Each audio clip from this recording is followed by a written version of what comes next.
What's good, everyone? Welcome back to My First Kicks. And this, whoa. My bad. Run it back. What's good, everyone? Welcome back to My First Kicks. This is episode 178. And this week, I bring to you one of my best friends, D from Oxy. Hey. What's good? It's early, but it's not early. It's definitely not that early. If you're looking at this, you're watching this, and you better be watching this on YouTube.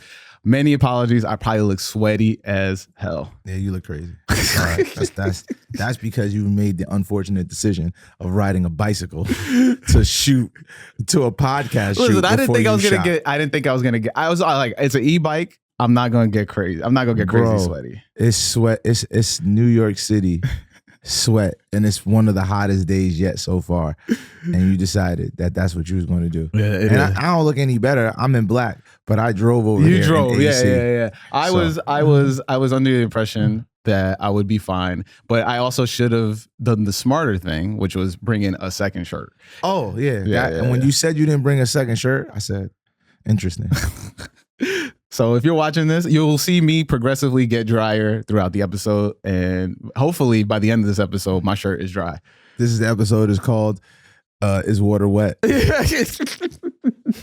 But we also have another special guest in the room, my boy Julian. He came to pull up because if you haven't or seen on the socials, I've been posting about one of my best friends from childhood passing away, and this is more of just like this episode is an episode me and Dee have been talking about for months and months on end, and I was like, you know what, I kind of need this support that you've been giving me throughout these past couple of weeks after hearing about him passing. And then on top of that, Julian also been helping me out, and just wanted to show my appreciation for you and for you and for everybody who listens to me every week. Appreciate y'all for tapping in, and this is going to be a deep one. And also, we're going to get down to these kicks.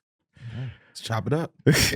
So let's jump into the question that I ask everybody, and I forgot to hit you with it, but I'm pretty sure you know the question, and that's the question I ask everybody each week. What's your first kicks? What's that first pair of sneakers you absolutely needed to have? I wouldn't say absolutely needed to have. I would say I always love sneakers. I love shoes in general. Mm-hmm. I got a affinity for shoes, and I would say my first kick story is more of like not really my first sneaker that I needed to have, but more so the first sneaker that I paid for myself. Okay.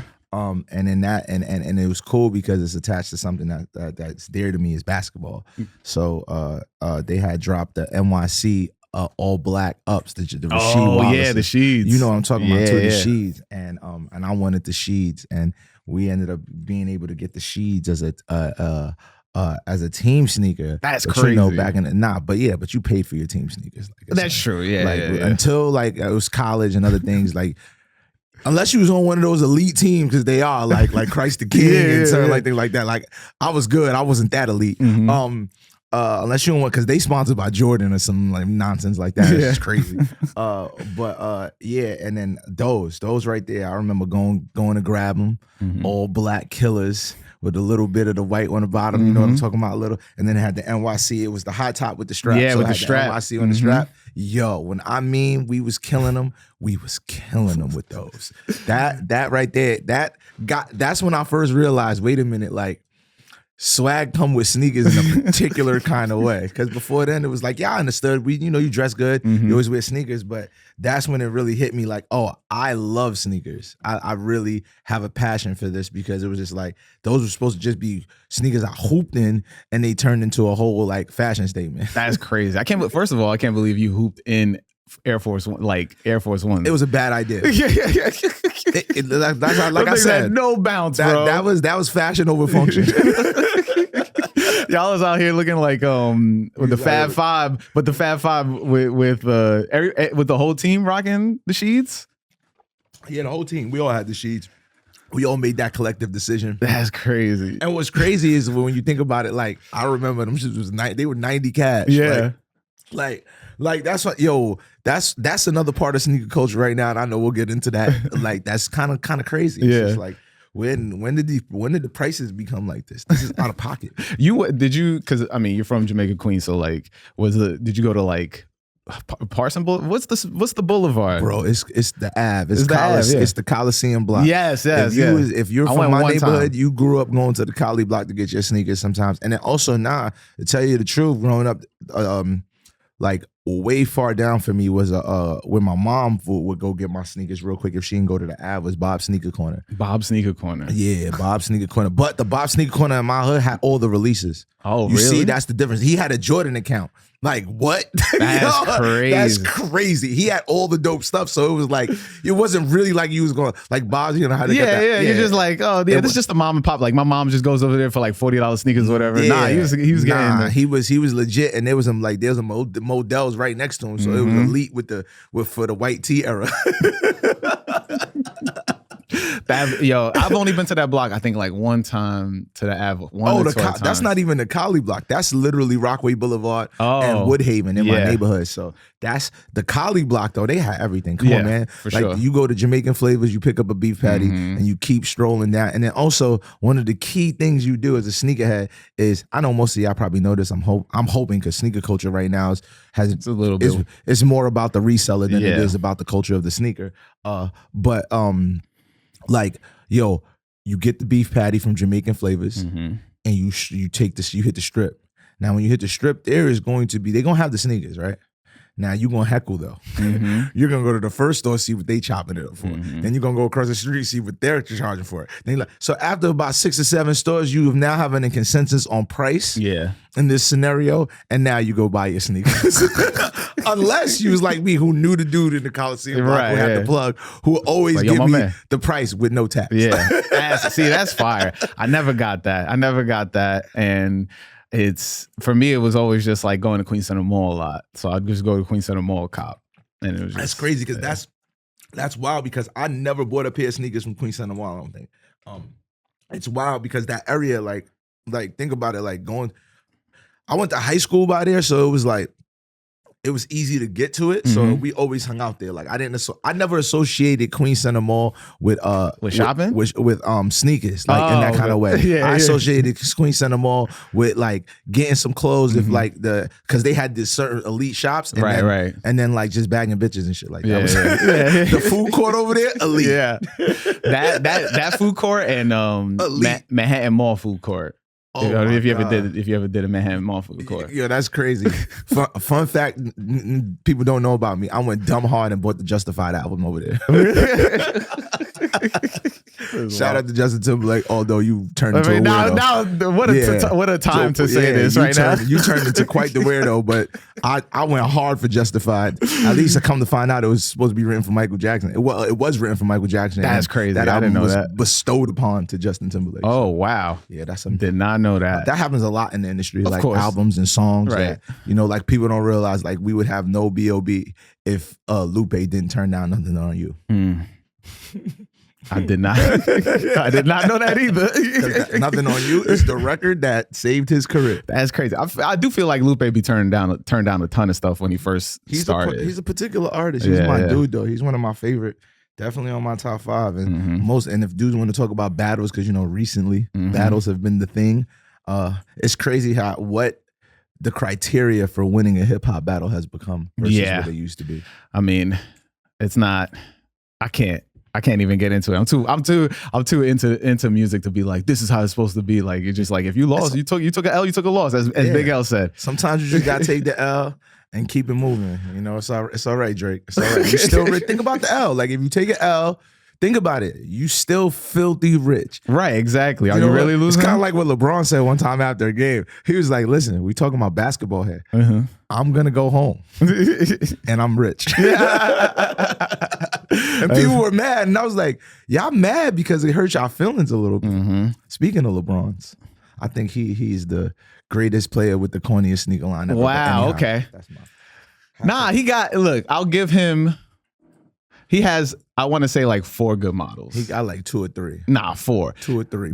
You gotta, what's the originators, the originals, the LeBron General Soldiers, whatever those. Yeah, the originals, the very first ones. What else? And then you got the 8 and 9s. That's the one, you know, the ones with the big Yeah, I 360 know. bubble, and then the 9s are the ones that they turn into the elites. I like that with the South beaches. I like the 8. I like the one with the big, but the South beaches is trash. Come on, What? let's keep. Come on, Let's just elites. keep it The elite South beaches are not trash. Those, all right. I like See, those. I guess this is the subjective part of these scenarios. Oh, yeah, well, yeah. Listen, I didn't even get to get them, and I still like them because I went to Jimmy Jazz. I did the whole traverse. I traversed all of Manhattan. Jimmy Jazz. I went to so they dropped, right? They dropped, and I'm trying to get them online.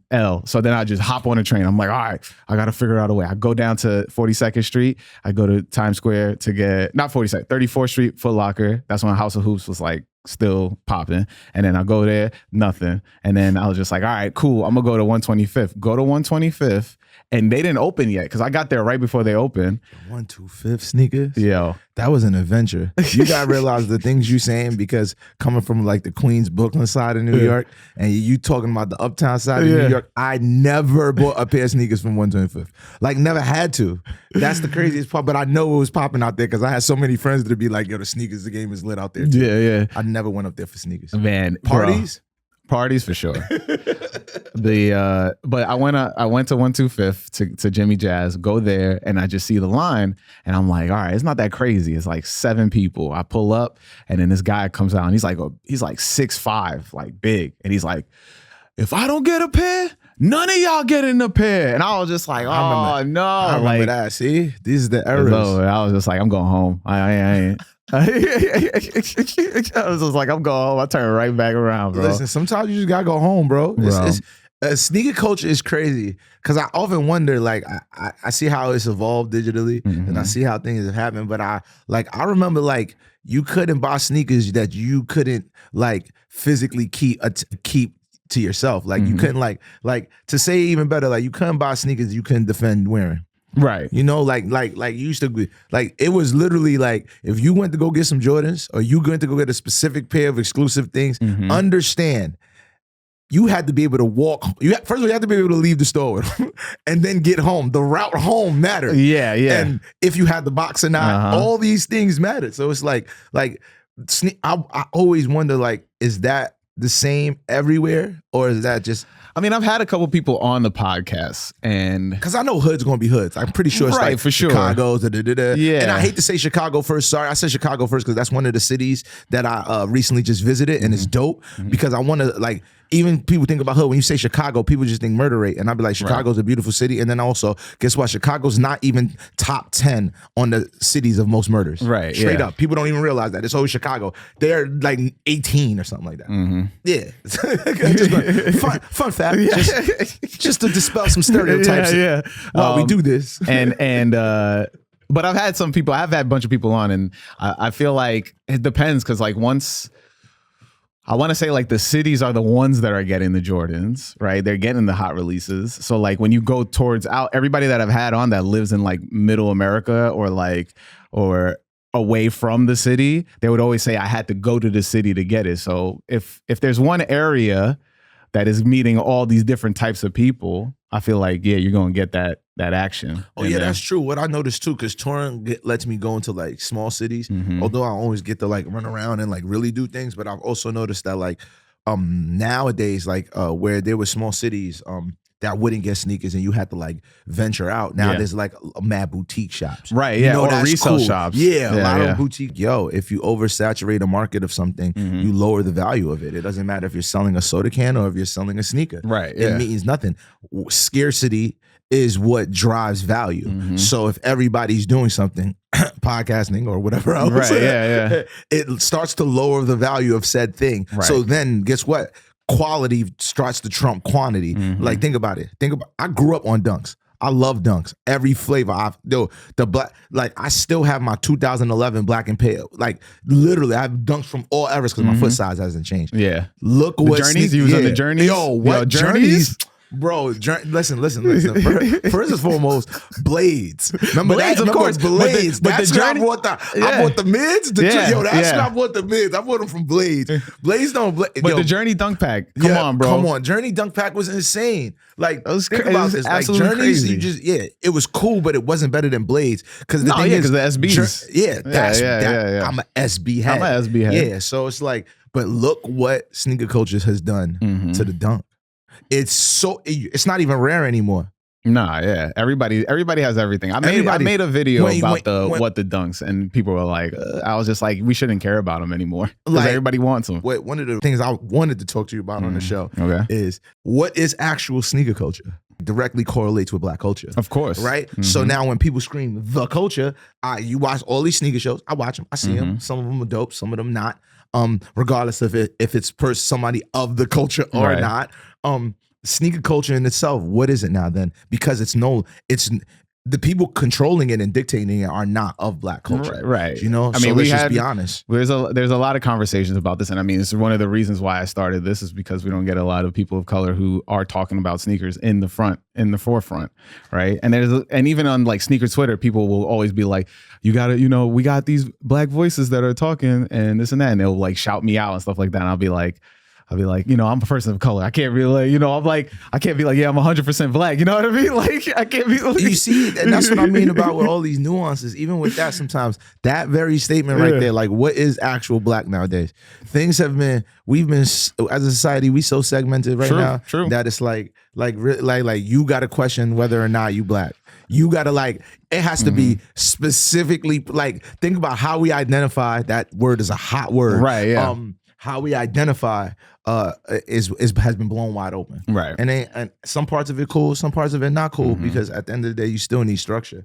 But But yeah, I mean, what you're saying about sneaker culture, and I think that now because of the inclusion of oversaturation, people constantly, I feel like the idea of stories within sneakers has gone to this thing where brands are telling you what the stories are about more than what the people who wear the sneakers are telling you. The culture has hit consumerism. For sure, 100%. And they use it it's capitalism because they use it right back. They're in terms of just like hells yeah. I had one of my favorite writers, sneaker writers on the podcast, Russ Bankston on, and he was talking about, at what point, like when if they keep selling us back retros and bringing back retros and they're just recycling it back and we're just continuously buying it back, at what point, when do we get out of that and figure out that we want more or better or good stuff? And that's what I mean. Our problem is the society that we've created that needs instant gratification. Yeah.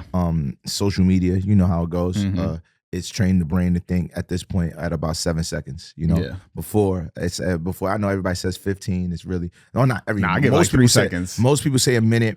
On average, you're I'm being gracious. You're getting about 7 seconds of someone's attention span. Yeah. And that's said and then glazed over a lot of the times where people don't really realize it, and to the point where you're addicted. Like I'm addicted. Like I know this. Social media kills you, and it's just like when you do that, you dilute what you're doing. And everything to this point, as once it hits that, it gets diluted. It's consumer. It's like art. One of my favorite songs, Andre 3000. He's one of my favorite artists. And he has this, he got this song on his mixtapes, and I wish I could. It wasn't on a mixtape, so I could point to an album because I don't think it. And he talked about the essence of art, the essence of something cool and creating something, and that moment in when it's created versus the moment when it starts to be sold, and how different those two things are. And that's what I'm looking at in the sneaker culture right now. Like and don't get it twisted. There's so many people, regardless of what you identify by, that are true sneakerheads, like true. And you don't have to be black to be a true sneakerhead. Right. You don't have to be black to be of the culture, of the true culture. What you have to do though is understand and stop calling dudes old heads when they are now upholding the rules set by the culture. Right. It's like if we hooping and there's a 3-point line. Unless everyone collectively agreed that that line moved, it don't make you old because you're still using the 3-point line. It makes no sense. That's not that's what I mean about culture. Who dictates the culture dictates the rules, and why you see the rules that are changing, the things that meant something to us growing up, the rules that were passed down to us from our culture that we created is being diluted and changed now because those who control the culture don't connect with the rules. Because wonder why? They're not of the culture. Of course not. it's so simple. Yeah. But it's funny because then there are people who do uphold the rules, but I don't think there's like there's set rules in terms of like what classifies you as a sneakerhead or whatever. And it's very simple. Appreciate the culture, do your research, participate, give back. Like it's all simple shit. It's 101 culture things. 101. It's not rocket science. Give back. And be part of the culture. Don't jump. If you jumped in because you can make a lot of money, you're not part of the culture. Exactly. Understand that. And it's okay. Listen, the thing is, it's okay to be like, yo, I'm gonna do this to make money. Bread. Yeah. But stop acting like you're of the culture. Right. The people of the culture, they don't do it for the financial, like I've spent more money in sneaker culture than I've ever made from sneaker culture. In fact, I've never made a dime from sneaker culture. To tell you the truth, but I enjoy the culture, like because your podcast, the stories, those things, like me and my boys, the conversations, and that's what people don't realize. That's literally the culture. People only love sneakers. People don't love sneakers just because they look good on the design. It's what it's attached to. Right. Yeah. I mean, I think that meaning is definitely lost because of like a lot of people just clout chase in terms of just like, I got the freshest stuff, I got the newest stuff, but that was always a thing. I know. I was just about to say that. I was just gonna say, I think, but it gets lost, right? Because like in the beginning. Right. If you simply just talk about like when during high school, when it was like, yo, I used to go to the jewelry stores to cop the Jordans. Like I'm pretty sure you have people that used to do that. Yeah. Right. I never did. I was too broke for that. And so like that was like, oh, I'm ahead of it. I got the new Jordans before, like 2 weeks before it comes out. And it's like, now it's like, people are making videos about sneakers that are coming out next year and being like, yo, I got the new joint, and this is how they become part of the craziest is how culture. Do they get access to the sneakers? I mean, a lot of people are saying it's fake sneakers. So there you go. That's what I mean. It's just like, that's what I mean about the culture and all. In order to keep up with the quantity, the demand, they're trying to just keep up with demand, and that wasn't a rule. In order to keep up, there's fakes now, there's altered. Like what do you mean credible fakes? There's no such thing. Like I'd be like, what? Listen to what you just said. There's no such thing as a credible fake. You either have an authentic shoe or you do not. Like what are we talking about? It's bugged out. I mean, now it's been pushed out to this thing, and it's like people are always pushing to be like, you got to be more acceptable about people. I'm like, yeah, sneakers is for everybody. I think it's the culture of sneakers that people don't fully understand. I think people fell in love with the style, the actual people who developed the culture of sneakers, why you love what you love. I mean, even just on the fashion part, like we can talk about how not accepted sneakers have been for so long, and then until it got, you can say it's your podcast. You can I'm just saying. Until it consumerism and fucking white people found hella value in it. But think about this. Yeah. Think about this, bro. Sometimes we just have to be honest about these conversations. Think about this. How it could not. One of the things that I've realized in life in general, like we say these things and then we don't really hold actual value to the things that we say or the knowledge that we know. We are on the minority. If the majority jumps into something, right? The majority, that means there's more of them. Yeah. And they start to support their people, then they will hold the lion's share by mathematics. They don't even have to be racist. Has nothing to do with them coming in, hating black people. They're not gonna do none of that. Just by sheer volume alone, they will always succeed more because there's more of them supporting them. It's that simple. It's no different than when people be like, oh, why the WNBA? More guys support sports financially than women do. It's not part of women culture. Right, yeah.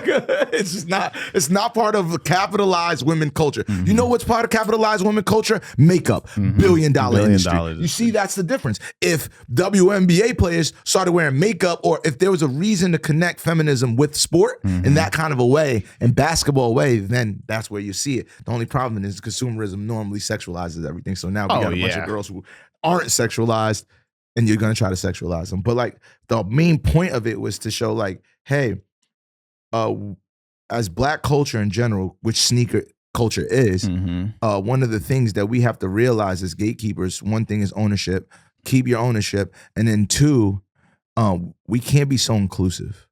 One of the things I've realized we combat, and we struggle with it, is that level of like, yo, it's for everybody. Right? Like Black people, we always make stuff for everybody based on the fact that nothing was ever just for us. That's true. We've always had to share.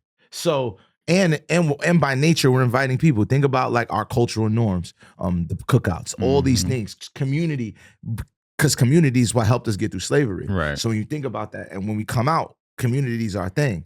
But the only problem is we let anybody into the community, and there's no parameters, and we don't gatekeep our own community. They keep it for us. So all of our art forms, not only do we not own the platforms, we don't own the things that they release on or do, but they also are gatekept from people who are not from the culture because they own it. And that's what we have to do as a community, realize sometimes say nah. Sometimes, yeah, he might be cool, but not. Like, think about this. This is a great example of like gatekeeping community in a way where it's like really subjective. Country music. Country music is hilarious because country music, they don't gatekeep the sound. They gatekeep the culture. Yeah. If you notice about it. And they don't care. See, us, we'll accept you if you winning. If you lit and it's happening, whatever, we accept the cool, we accept that. Other cultures don't care if you're winning. If you're not of the culture, get out. Lil Nas X had a #1 country song. They didn't care. Get out. Beyonce is one of the biggest artists in the world. They don't care. You're not of the culture. Peace. Post Malone, from the culture. You see? Yeah. Even though, and look at Post Malone. Who accepted him? Black people, but once he, this is, I mean, we talk about, say the truth. I know, but we talk about this. It was just like once Black people, once white people or people that are not of Black descent and Black sound use Black sound and get their fame off of Black sound, they move straight off of it. Yeah, but it's not like, what I want to do is remove the sound. It's not. It's not. Well, that's what Black culture in general. It's just the culture. Yeah, because that's what we're talking about. It's not. I do frame things through music because I'm a musician, and you see a lot of similarities, and that's where it is. It's just the similarities where you see like culturally we just more accepting. And I think we just need to frame our acceptance. There should be rules, guidelines. What's the bar? What's the bar that lets you in? Oh, because you this, because you that. And also now, can we even make that bar now? Because a lot of our cultural standpoints, isn't owned by us. Yeah. We're like Black people, like ideation nuts. Like we create like a motherfucker. We just don't own it. This is true. This is very true. I mean, like, yeah. I mean, we talk about a bunch of shoes that Black people don't own. Yeah, is wild that in terms of just like the culture itself, where I just think about the way it is now, and I'm all for just like, oh, let's figure out a way so that people appreciate this more. And I mean, we talked about this on the phone recently, just like how making this podcast and this idea of like, I want to just bring stories, like people should be talking more and community should be building out of this. And the idea, every time I bring it up to somebody, this is amazing. But then if I put it online, nobody gives a shit. So it's like, I think that's because you're rating the give a shit factor online. One of the things you gotta realize, online is the killer of all art. Yeah, straight up. People don't realize it. It's masked as this tool of reach, but it's not a tool of reach when a machine is being built to control your reach. That doesn't make sense. Even with TikTok, like we saw, and I'm not against any of this stuff. Do what you do. I don't particularly use TikTok at all, other than the band. I don't have a personal account. But like, do what you do, but at the end of the day, if you haven't recognized the fact that people, like when they were like the band was coming, whenever that band was gonna come, whatever was happening with that, they're taking away our freedom. I think the word and the terms freedoms are so loose, because you're not free on TikTok. You don't. Our freedom to create art. You don't create art free on TikTok. You don't. You create art within the parameters they gave you. Right. So you're not actually creating anything that you truly would want to create, because they told you it needs to be 15 seconds. They told you it needs to be 60 seconds. So guess what? If you was going to frame your art in a minute and a half, and now you created this dope thing. What's the next context? Oh man, how do I get it down to 15 seconds? Right. And that's for them because it's based on consumerism. They're not selling art, they're selling attention. So because your thing is not getting a lot of attention due to the algorithm because you didn't fall within the parameters does not dictate the value of your art. That's our problem. Again, we've given power to people who didn't create. It doesn't make sense. It's like the dude at Spotify said the craziest thing the other day. He said, who cares about art? Art isn't content. Who cares about content? Content's cheap to make. And everybody went up in arms. It went crazy. Everybody lost their damn minds. And I said, oh yeah, why y'all mad? That's another thing. We're too emotional. Why are you mad? He literally said the truth. The problem is you weren't listening. A man who runs a business said content is free. It is free. Your perspective, it's not free for you. It's free for him because we give him content for less than a penny. Right. So in his mind, that's the value of content because he doesn't sell content. He sells attention. Yeah. And a platform. He doesn't create music. They're not music people at TikTok, at Spotify either. You know, they're technology people. So he's selling his platform. And his platform is amazing. Right. Because want to know why his platform is amazing? Not because of any other reason. It's amazing for the user. Because it gives you everyone's music catalog from the beginning of music till the day you're on that app for $120 a year. Yeah. It's crazy. And podcast. No. And podcast. Throw everything in there. Podcast and all of that. And podcast. So what do you think that does to the art? They're creating the value of your art before you even put it out. You don't even dictate your prices. So please tell me again, where's this era of freedom? Yeah, for real. Because you're free to do it within their parameters. And that's cool. And that's what I say. And it sounds, cliche, freedom. No, like truly, people just need to start thinking. We've become too much of an entertainment-based society. And I think we need to really start valuing critical thinking and a lot of other things because, even like for us, like, for me, we could talk about sneakers all day, but our sneaker conversations always wheeled into many different things. We go in and out because it's a culture conversation. Yeah, for sure. Majority of the time, we wasted why I chose to put these on today because it's funny that we both wearing Vans, and we ain't playing that. We didn't go, hey Vans, you got to cut the check if we're gonna do that. But like, think about this, like. We just wore what we wore, and I tend to wear clothes. I don't get dressed to look fly. I get dressed to feel good. Right. There's a huge difference, Like I used to buy sneakers when I was really young, just for the style, but I also now buy them for the comfort. It's just like it's just the things that you value has changed. I mean, look, I used to. What was my phrase? I used to tell myself all the time. I used to be like, it was a fashion over form or something like that. Fashion over comfort. I used to tell myself. My feet used to be hurt. My feet used to be hurt growing up, bro. Like, dudes used to be like, get the half size smaller, pull the sole out. Yeah. Why? You are ruining your feet, sir. And listen, I'm not over here judging people because I literally did it. Like, I've done it. Yeah. Like, what? I got a size 14 waiting for me in the house. So I'm still trying to figure out the time to be like, all right, I was like, all right, I'll get some thicker socks. Wear some Nike Elite socks with these, like me.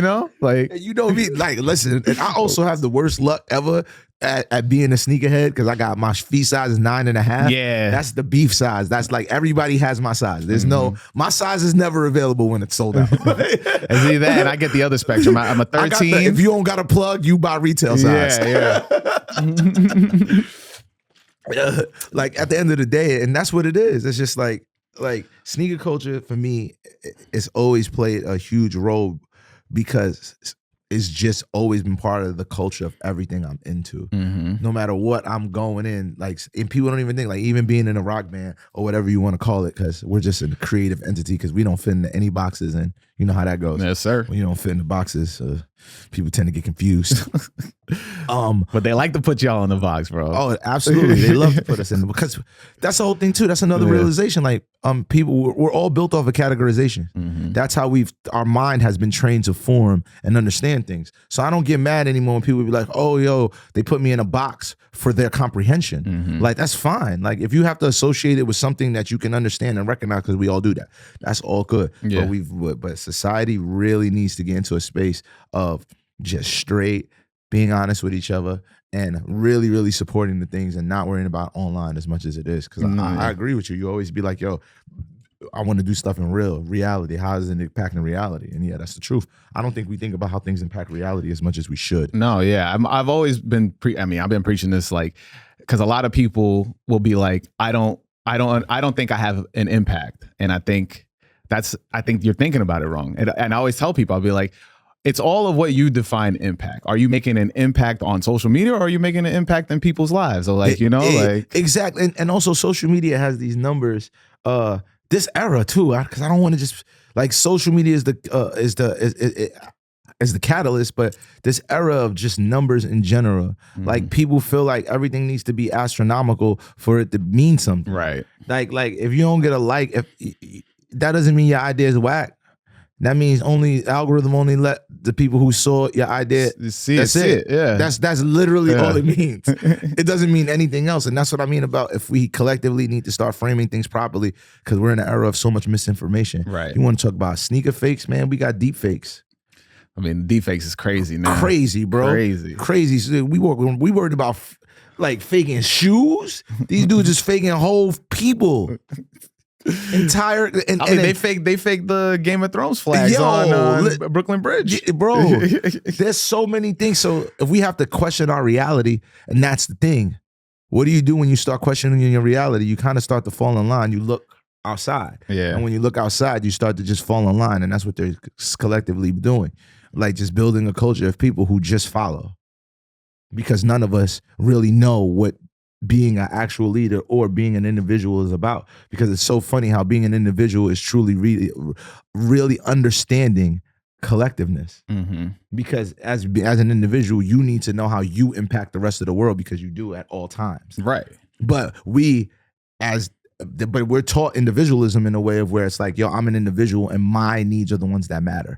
You see? And this is the world that we live in. The world that's built for us right now. And that's what you're feeling when you're like, oh, there's no sense of community.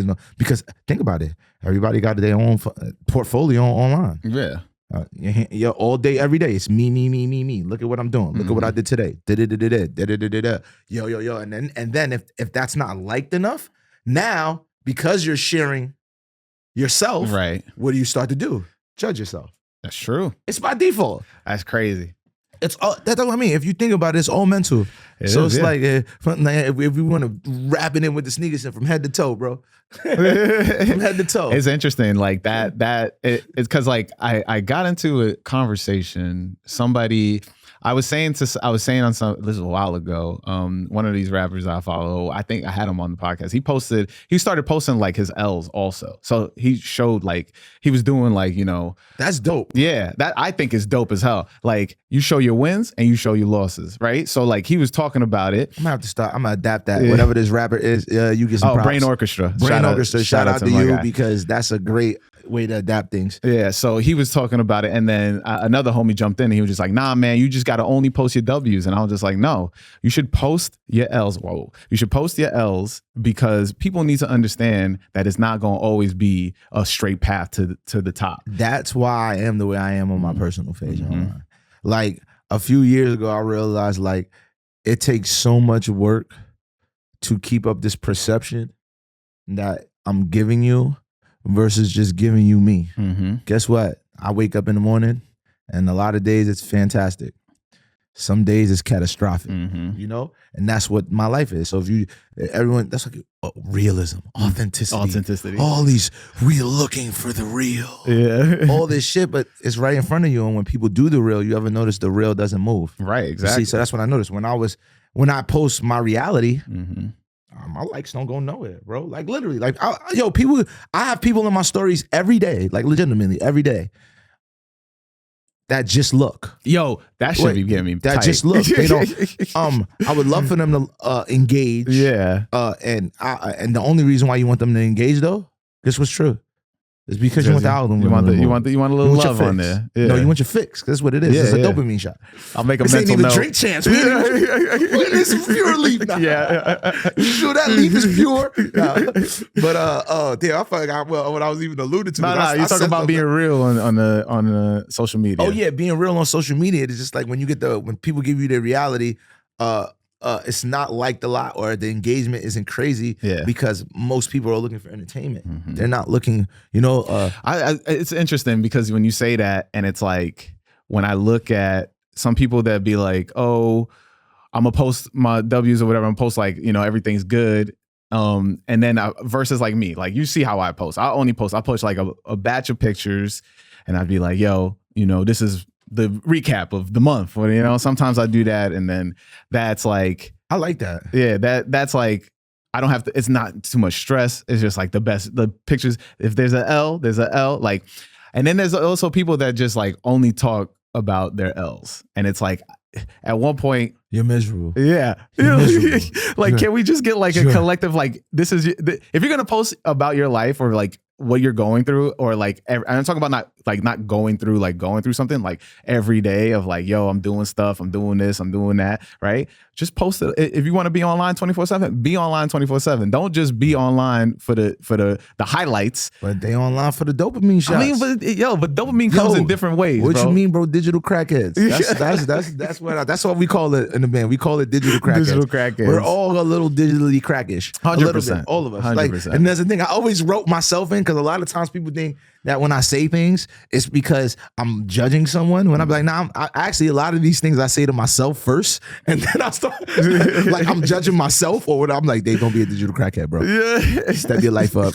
Stop looking at your phone. Put the phone down. Stuff like that, where it's like, yeah, digital crackheads, bro. Like, that's what they've created. We're all fiends. We fiend for 15-second dopamine shots. That's what we do. And then when we don't get the shots, we do what a crackhead does when it's in withdrawal. We get sad. We get depressed. We get the shakes. Some people get angry. All these things. Oh, you wave through these emotions because you're addicted.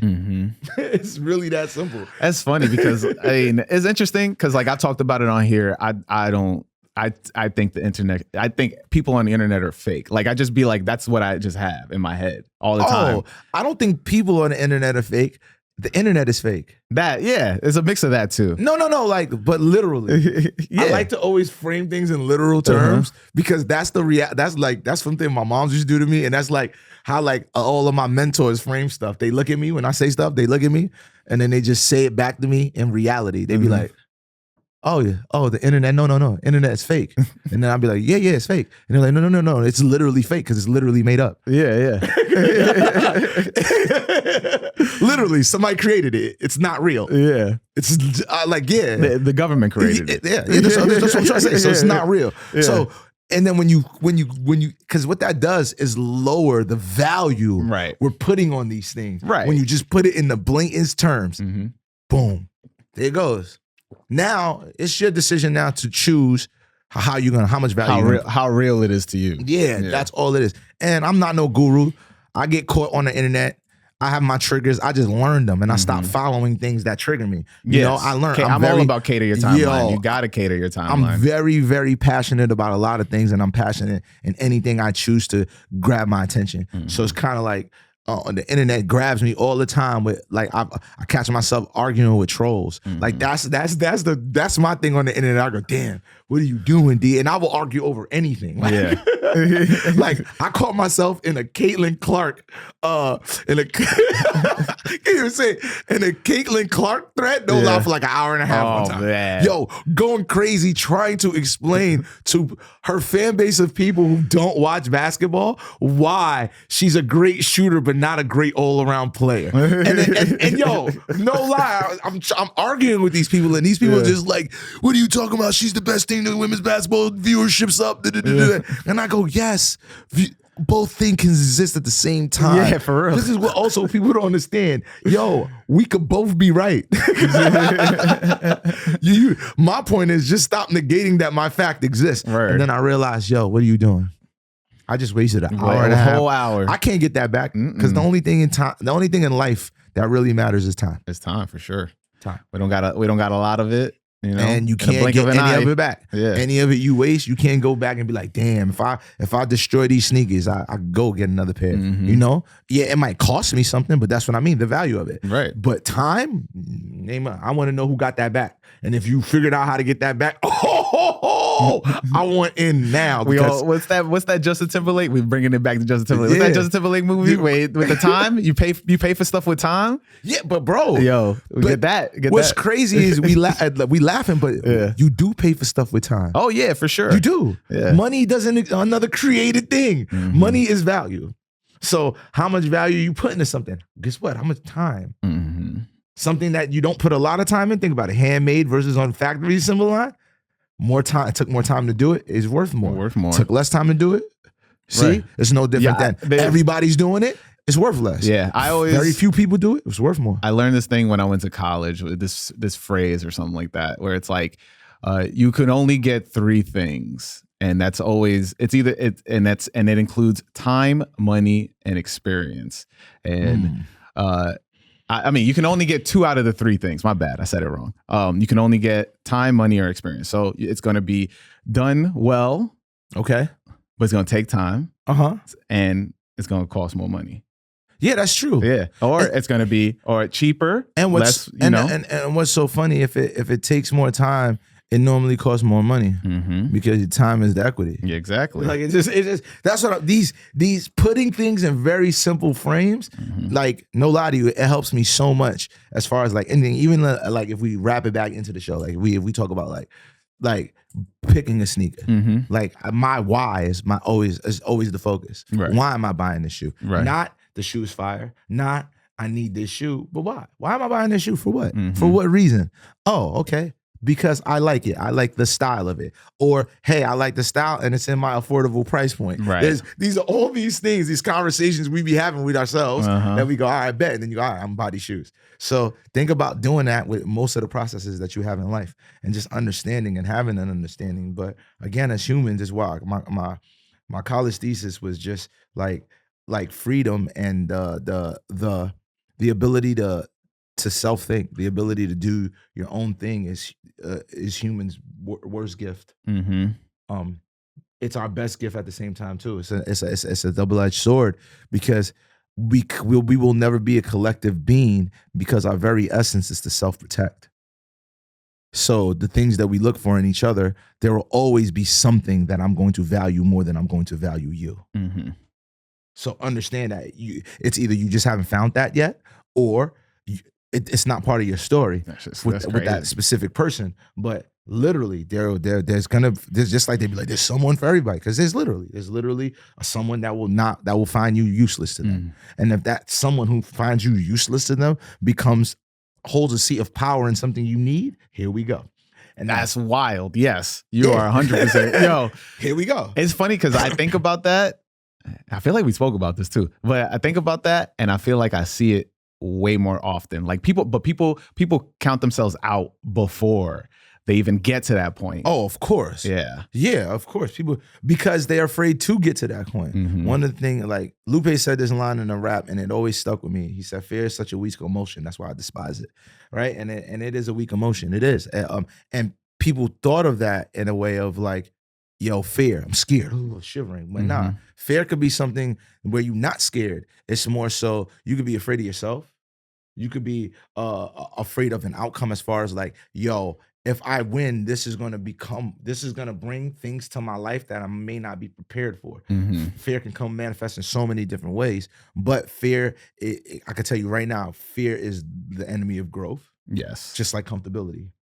And all right now, if you think about what the internet promotes, it promotes mostly fear and mostly comfortability.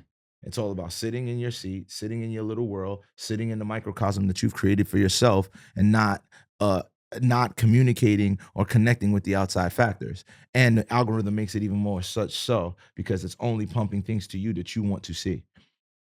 So it's like now everyone's living in these small little bubbles. We all just live in our own little bubbles. And then we want a world, but we're screaming collective society. We're screaming all these things. Right. But in all actuality, are our actions matching the vibe? No.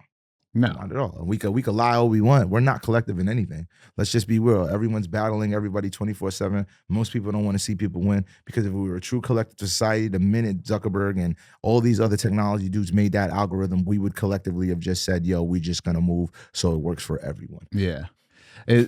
I mean, we talked about, not on here, but we talked about like, well, actually I have talked about it on here, but the collective, like when somebody gets something, instead of cheering them on and being like, yo, congrats, we see more people being like, why you deserve this. Oh, because that's why I said not because I speak kind of like my tone is always very assertive and direct. So it sounds absolute. Obviously, there's nuances and variables in every scenario, but you gotta say disclaimers nowadays because people just be like, "Oh, Dave said this." Nah, I have a lot of nuance, bro.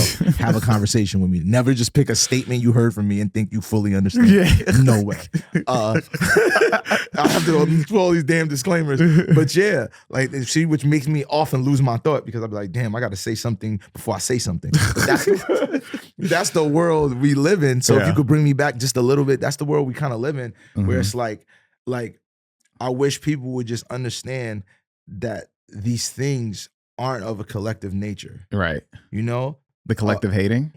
Yeah, collective. It's not like even collective hating, it's not more of a, I wouldn't even call it a hate kind of thing. It's more of a, this society has been built around, my focus is me. Yeah. So when I see something that I feel like I deserve, my first question is going to go, why didn't I deserve that? Like, think about it. I do it as a band member. Right. You know, I'm in a band and I'll be like, we worked our asses off. Why didn't I get that festival? And then I see an act that may be smaller than us, maybe think, boom, why? And I had to stop doing that. And therapy and all types of other things made me start to frame things and understand that like, you have no clue why that person is in that seat. What they did, what they didn't do, and also would you be willing to do what they did? You have no clue, legitimately. True. Clearly true. With Diddy out here, you have no clue what dudes did, people did to get to where they want to go. Yeah. Yeah, I'm not Diddying nothing, so you know what? It's all good. I might not be platinum ever. There's certain parameters. Nah, but you Billboard rank though. Yeah, whatever. Yeah, whatever. Yeah, a song did Billboard cool. La la la la. I don't listen. We gotta get the accolades in there, bro. But that's our problem. Yeah. We're a society full of accolades. This is exactly what we're talking about. That's hype. Okay, I got Billboard. Our record charted on Billboard. Right. Awesome. Right? Yeah. Guess what? Awesome. I don't make no money off of that. You know what streaming pays, bro?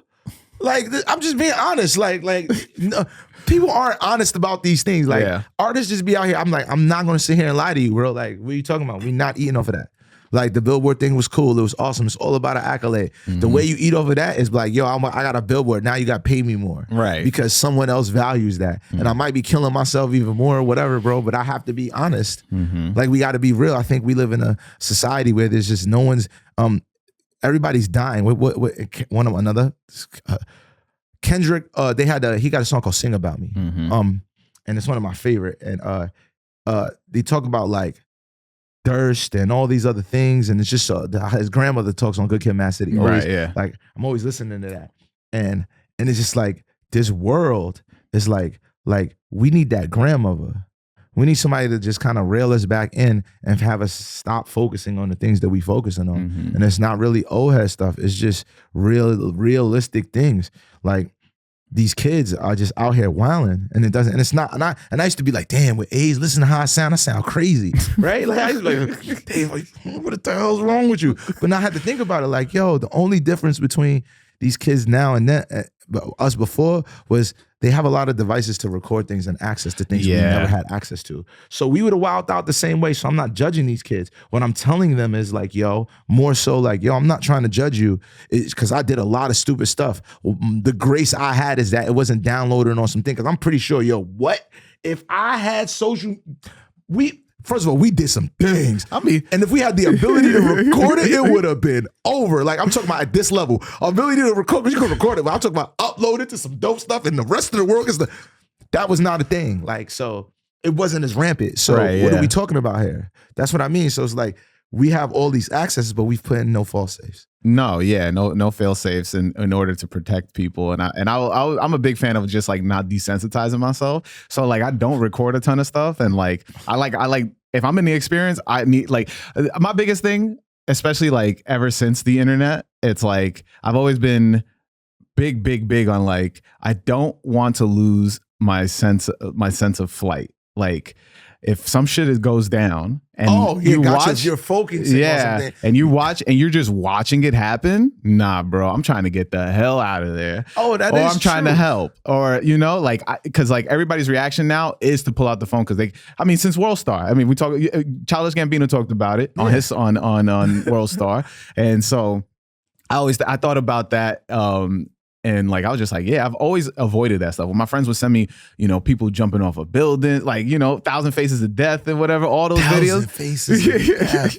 I forgot about that. They would send me, they would stay trying to troll me with all that shit. And I'd just be like, nah, man, I'm not watching none of that. And then, when something crazy happens, I feel like I'm more aware. Yeah, I'm more aware of like, something crazy about to go down. You haven't burnt your dopamine receptor that allows you to care about that thing. And I feel like that, but that's the thing. Like now with kids now, they don't have that awareness. Watching, and it's so crazy. Like being on something all the time literally brainwashes you. Literally, that's what it does. It's like and they know the effects that has. Like for instance, like there's people addicted to porn in that kind of a way. The same way you're addicted to your phone. So we know that's a potential side effect. Why are we just letting it rock? But it makes sense why we letting it rock. Because as society, we let everything rock for our comfortabilities. That's what I mean. As long as it ain't directly affecting me, who cares? Right. We're not a collective society. Then let's all and go as soon as vote. you start questioning it, conspiracy theories. Yeah. Bro, whatever. The only conspiracy is why do you allow these people to treat you like this? Very confused on why you accept this kind of behavior. But it's also because our value. We were not really taught how to value ourselves. We got some new stuff that we're working on as a band. And one of the lines that I said really stuck to me, and I've always wanted to say it. Because as a band, we go hard. Like we've pushed, we've done a lot of different things, but we don't really officially feel like we are where we should be based on the work that we put in. But one of the things, and that's just what it is. That's life.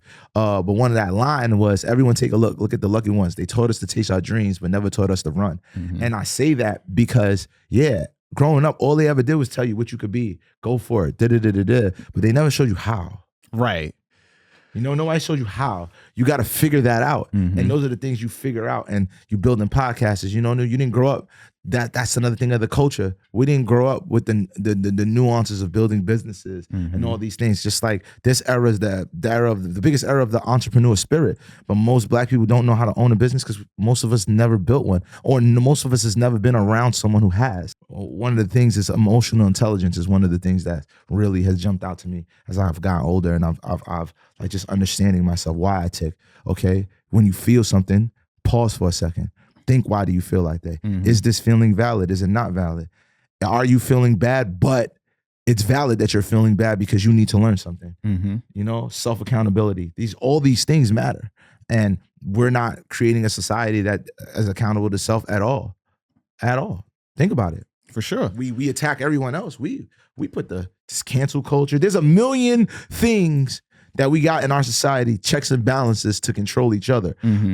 But when are we actually taking a look at ourselves? Because it's so easy to point the other finger. It's so easy to jump on Twitter and say, oh, he said this. It's so easy but what are you doing? What are your skeletons? We all got them. Stop fronting. I got skeletons. Like, we all got them. So why are we acting like we're these perfect people? And that's not to go to say that we shouldn't hold people accountable for some of the things. There are things, but it's like, it's ridiculous. It makes no sense. And I think people need to self-evaluate a little bit more and see where they at with life. Not with social media. Everybody's gonna still continue to put. Oh, we know that, bro. What are we talking about? This is just a conversation. Listen, they gonna listen to this and be like, "Yo, this is I got these Jordans. It's gonna be like, it's gonna be like 7 niggas that's gonna hear this and be like, yeah, I'm gonna change my life. And then out of that 7, 3 of them gonna apply it. And then out of that 3, one of them is gonna actually change. I want to hear. And I do that for the one. Yo, I pray somebody pulls up to a show and they'll be like, yo, I listened to that My First Kicks episode, bro. I changed my life. But what's so crazy is that a lot of things change people's lives in that kind of way, man. I'll never forget, like, what made me really, really, really understand certain things in life is watching how someone would react to something versus how someone else would. Right. And it'd be the same thing. So I go, oh shit, like how you value when you see something really doesn't matter. It's like sneakerheads. Like, we love sneakers. I love sneakers to the point where, like, there's been points of my life where I've put sneakers before my food. What shoe? What shoe? Yeah. Come on. Let's hear it. Come on, Defining Moments pack, bro. Defining Moments pack. It got ugly. I had to have Which one? The very first one. Oh, the first one? The very first what was one. The first one? It was the 11s and it was the 11s and the Was it the 6s? The 6s, yeah, the gold with the gold trims. Yeah. Right? And think about it, I hooped in them shits, idiot. Yo, I remember basketball ruined a lot of kicks. That was one of the things to talk about. That's what they're for. First of all, that's what they for. So, but I wasn't of that. But I can't I'm not gonna sit imagine. here and pretend like I was of that level of maturity back in those days. But I can't imagine you being like, like you get it, and then every single time you ball in them, you put them back. Like you open the drawer, you put them back. And then every time, they stay in the same spot, but that's crazy. They stay but the thing is, I only hoop in them. I never have hooped in a pair of sneakers that I loved. Mm-hmm. Walking out the house like, yeah, I'm going to play basketball. It's always so first of all, one of the things I see on the internet that was dumb true. Back in the day, I used to always, when you hoop, you got shorts underneath. Oh, yeah. Yo, it's go time any given moment, right? So, and now you know why sneakers got dirty. I don't do well with dudes talking shit. Like, what did you say? You trying to get I got my shorts on. What you talking about? That was 30 on you real quick. Yeah, but I give you 30 right now. And that's all it was. So there's plenty of times where I feel like and I had to hoop. But we talk about this. I feel like you're the dude that will pull up eating the snacks with you just eating garbage and you just go crazy on people. Not really, because I don't really eat that bad. But I was back in the day. I'm talking about back in the day. Young D. I was definitely with the Funyuns. I just showed up with the homies though. That was definitely my thing. I ain't really mess with the Funyuns. It was definitely the Dipsy Doodles. It was definitely the Dipsy Doodles. If you caught me with the bag of chips, it was definitely the Dipsy Doodles. Them joints was hard. It's Dipsy Doodles or Doritos Cool Ranch. Oh yeah, yo, listen, there is not a better chip than Cool Ranch. Debate me anytime you want. Anytime you want. I have history facts. I've studied this. Like, it's a top 5 for me. But like if we're not talking about, if we're not including the Kettle brand, yeah, I mean then it's number 1 for me. Like, okay, yeah, and then probably like Fiery. What's the purple bag? I like that one. The Fieries is alright. That's not bad. That's a good one. Or chili after that. Yeah. All right. Welcome to my first Doritos. My first Doritos. I only do Cool Ranch. That's it. I don't even do nacho cheese. My fiance love nacho cheese. And I'd be like, nah, I'm good. We literally buy 2 separate bags, like that ass. Like I got my bag, yo, and I be catching her though. See, her hands be in my Cool Ranch bag. I be like, listen, I don't touch your nacho cheese. Don't touch my Cool Ranch. That's another thing. Life has been like, it's been cool and also my fiance is not a sneakerhead, so it's like it's just different. So every pair of sneakers she has, I kind of be like, yo, here, let's do this. And I bought her some heat. Yo, she got heat sitting in her closet that she's never worn. And it'd be hurting my soul. I'd be like, you just so, because for her, like that's what I mean about culture. For her, some sneakers, like she like what she got so many pairs. She's like, I'm off this. Back in the Mercs. Yo, she has an unworn, fresh pair of 9.7s. Like I'm talking about. Yeah, you are a 9.7 guy. I'm a 9.7 guy. We want to talk about sneakers. One of my favorite sneakers of all time, definitely it pings in and out of my number 1 is the Air Max 9.7. What, the silver bullet or any flavor? It's just the color tone depends on what got me there was the oh my goodness. My first pair was they was rainbow. I forgot what they was called, but it was all white with rainbow stripes. All white with rainbow stripes. I had bought the remake in 2019. I gotta think about it. We gotta look it up. Yeah. But that joint, it got me into Air Max, and I just been an Air Max head. Like, it's funny about like, because people don't understand culture. Like, but that's where I talk about how sneaker culture can kind of like wrap in and be mad accepting, and it's just this thing, and it bridges gaps because I'm in a rock band. For those that don't know, rock band is called Oxymorrons. We were playing a festival called Welcome to Rockville. It's nuts. And there's a band called Bad Omens. Yes, sir. And we're cool with the band. We're cool with said band now. Really big band. If you go look them up, you'll see what I'm talking about.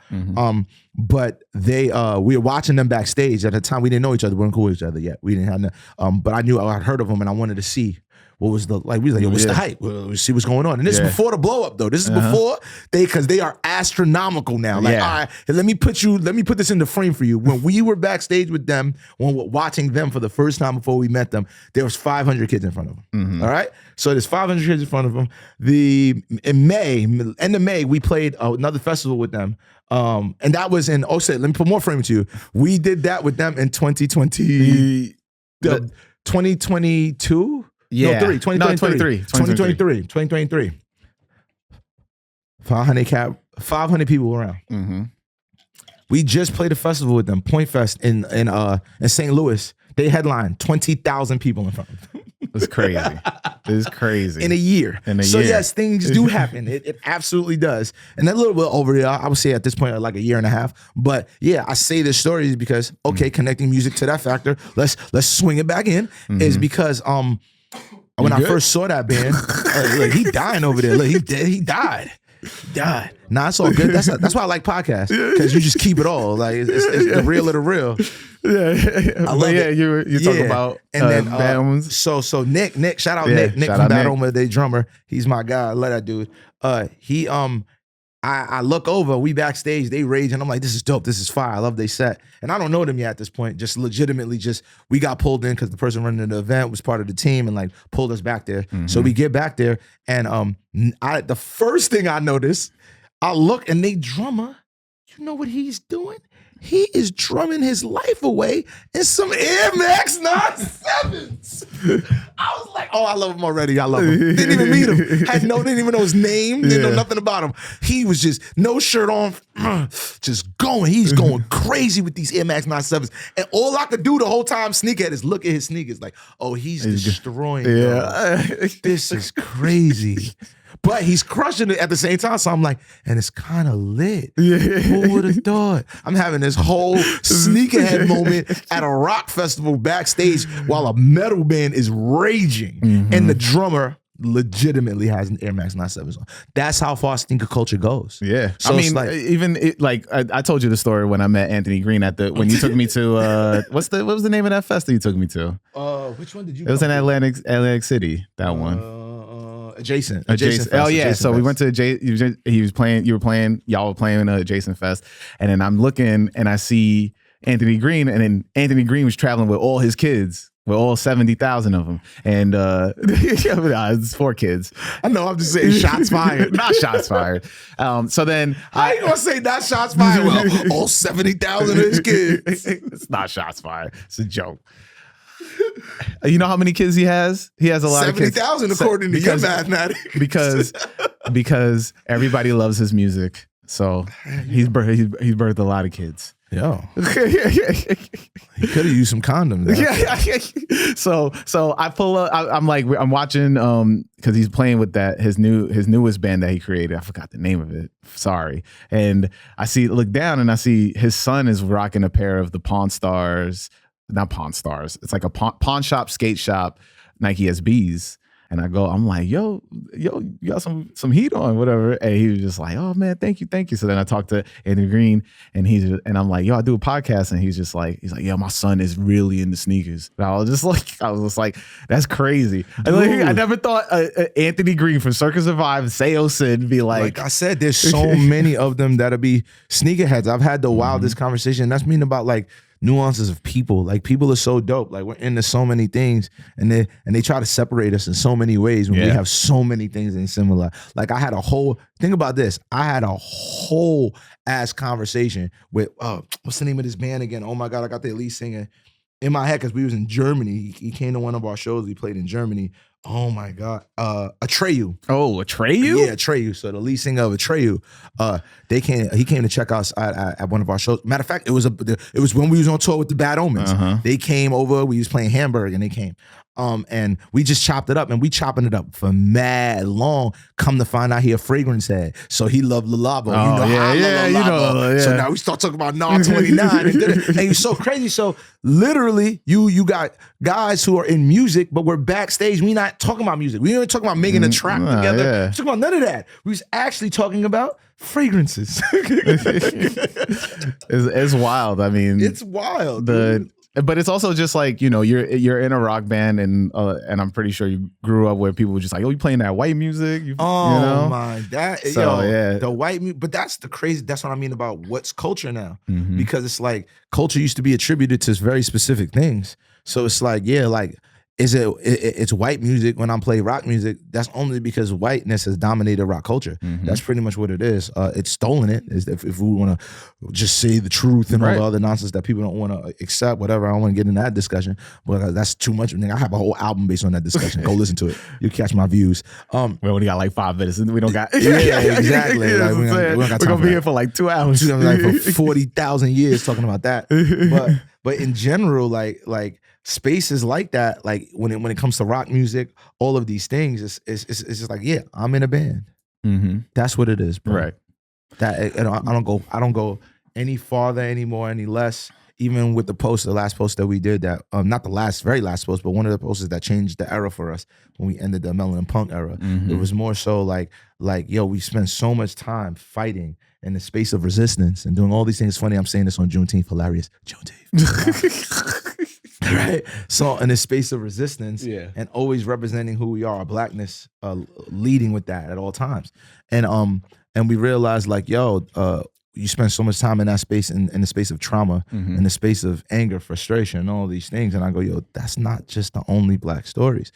Like we got a lot of beauty, and people say like black is beautiful. Yeah, I'm not talking about it in that sense.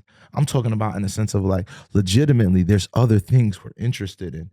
There's other ways that we can frame black culture and what you see as black culture. So it's like, and that's often not the thing. Our struggle normally leads the frame of everything we do because it is a big part of who we are, but it's not our total identity though. So now it's my shit is like, all right, whatever, I don't care. Like, not that I don't care about my blackness, but it's like Joff always say. Joff is my guitarist, Jaffe. Shout out Joff. Shout out Jaffe. He always says our existence is resistance. Yeah. And that what I mean. I don't have to be a black man.